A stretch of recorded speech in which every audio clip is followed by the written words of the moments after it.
tired of having problems with my swamp cooler, I decided to try a minisplit in the busiest room of the house, the living room. The results were excellent. Although the minisplit was not very large, just one of the so-called 1-ton models, it worked perfectly both for cooling in summer and heating in winter.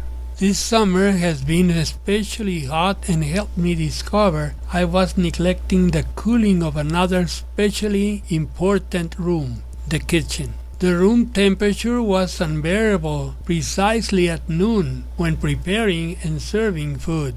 The kitchen had an air duct intended for a swamp cooler and had never been used. The only thing I had installed on the roof was a wind-driven blower that didn't seem to do much to make the room any cooler at all. Since the kitchen had no walls to the backyard and because the best wall to install it was next to a second living room, it occurred to me to use the above-mentioned duct to carry pipes and cables out of the roof and to the minisplit external unit. The only problem is that minisplits produce much water that has to be gravity drained through a hose, and there was no apparent way to get it outside the house. Technology came to the rescue in the form of a condensate pump readily available in the market, and which makes it possible to drain the condensate water and pump it up to the roof. Of course, I ran the hose out to the roof through the same duct I used for the other tubes and cables.